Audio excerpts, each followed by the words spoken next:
1970 সালে পাকিস্তানের স্বৈরশাসক ইয়াহিয়ার legal frame অর্ডারের অধীনে শেখ মুজিবুর রহমানের নেতৃত্বে তৎকালীন আওয়ামী লীগ নির্বাচনে অংশ নেয় পাকিস্তানের সংবিধান রচনার জন্য। নারায়ণগঞ্জ সহ সারা দেশে আওয়ামী লীগের নির্বাচনী বক্তব্য ও ম্যানিফেস্টো ছিল পাকিস্তানের জাতীয় সংহতির পক্ষে, পাকিস্তানের অখণ্ডতার পক্ষে। 70-এর নির্বাচনে আওয়ামী লীগের ম্যানিফেস্টো বা নির্বাচনী প্রচারণায় বাংলাদেশের স্বাধীনতা নিয়ে একটি শব্দ পর্যন্ত ছিল না। উল্টো শেখ মুজিব রেডিওতে দেয়া নির্বাচনী বক্তব্যে পাকিস্তান জিন্দাবাদ বলে তার বক্তব্য শেষ করেছিলেন। মুজিব শেষ পর্যন্ত এই পাকিস্তান জিন্দাবাদকে রক্ষা করতেই কাজ করে গেছেন এবং স্বায়ত্তশাসন দাবির আড়ালে মূলত স্বাধীনতা আন্দোলনকে স্তব্ধ করে দিতে কাজ করেছেন। তার প্রমাণ আপনারা দেখুন। প্রথমেই আমরা শুনে নেই রেডিও পাকিস্তানে দেয়া শেখ মুজিবের ভাষণটির কিছু অংশ।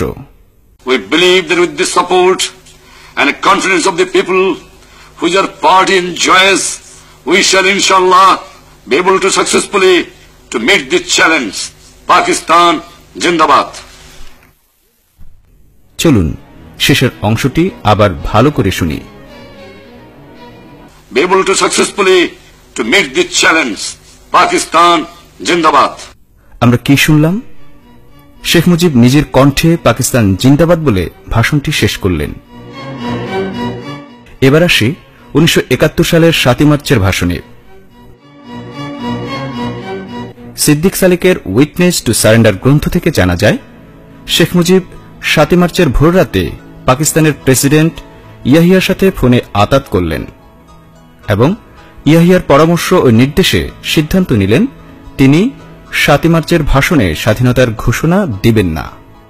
কিন্তু বাংলাদেশের সেনাবাহিনী সহ অন্যান্য বাহিনীর বাঙালির সদস্যরা এবং স্বাধীনতাকামী 7.5 কোটি মানুষ যেহেতু স্বাধীনতা যুদ্ধের ঘোষণার জন্য উন্মুখ হয়েছিলেন, সেহেতু তাদের চাপ থেকে রক্ষা পেতে শেখ মুজিব ঢাকা ক্যান্টনমেন্টের জিওসি খাদিম হোসেন রাজার কাছে সাহায্য চাইলেন এবং বললেন তাকে যেন পাকিস্তান আর্মির হেফাজতে নেওয়া হয়, যার প্রমাণ রয়েছে উইটনেস টু সারেন্ডার গ্রন্থের 53 নং পৃষ্ঠায়।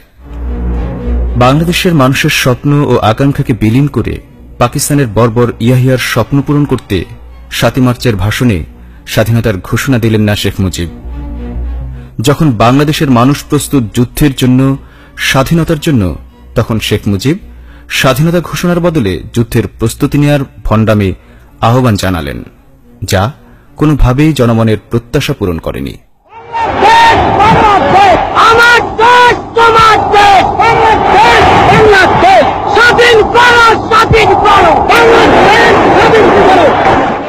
সবচেয়ে অবাক করার বিষয় হল শেখ মুজিব 7 মার্চের ভাষণ শেষ করলেন জয় পাকিস্তান স্লোগান দিয়ে।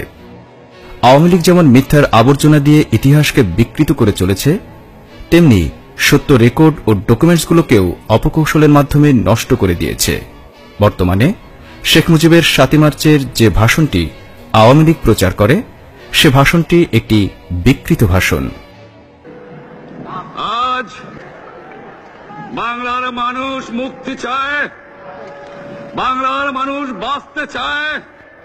কি অন্যায় করেছিলাম নির্বাচনের পরে বাংলাদেশের মানুষ সম্পূর্ণভাবে আমাকে আওয়ামী লীগকে ভোট দেন।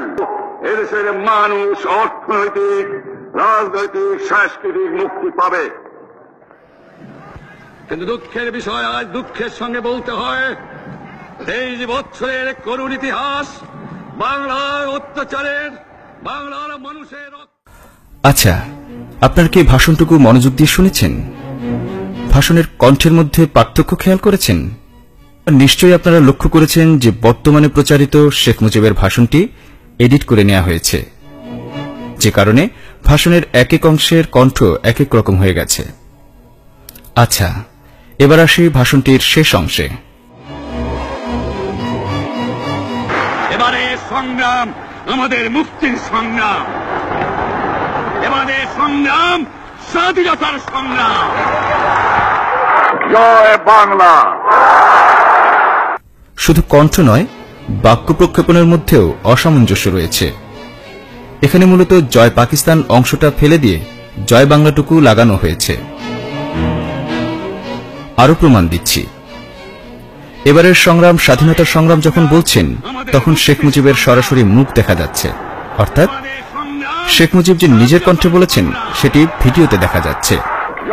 কিন্তু যখন জয় বাংলা বলছেন, তখন শেখ মুজিবকে না দেখিয়ে উপস্থিত জনগণের ফুটেজ দেখানো হচ্ছে। কারণ কি? কারণ এটাই যে শেখ মুজিব জয় পাকিস্তান বলে তার ভাষণ শেষ করেছিলেন। তবে সত্যকে বেশি দিন ছাই চাপা দিয়ে রাখা যায় না। শেখ মুজিবের আসল বক্তব্যটি এবার আবিষ্কৃত হয়েছে। শুনুন সেই অংশটুকু।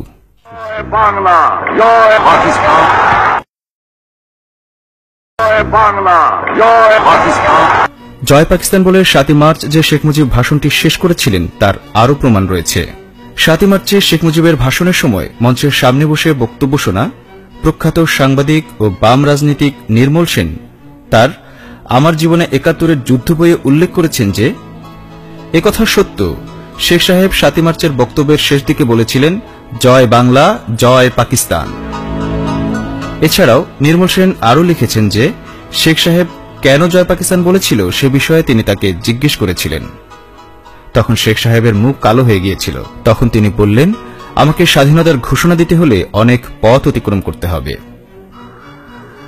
এছাড়াও বিচারপতি মোহাম্মদ হাবিবুর রহমানের লেখা বাংলাদেশের তারিখ গ্রন্থের প্রথম সংস্করণে, কবি শামসুর রহমানের কালির ধুলোয় লেখা নিবন্ধে এবং মঞ্চে বসে ভাষণ শোনা মোহাম্মদ তাজামুল হোসেনের বাংলাদেশের স্বাধীনতার ঘোষক প্রসঙ্গ নিয়ে শেখ হাসিনা মুজিবকে ছোট করেছেন নামক নিবন্ধে মুজিবের জয় পাকিস্তান বলে ভাষণ শেষ করার প্রমাণ রয়েছে।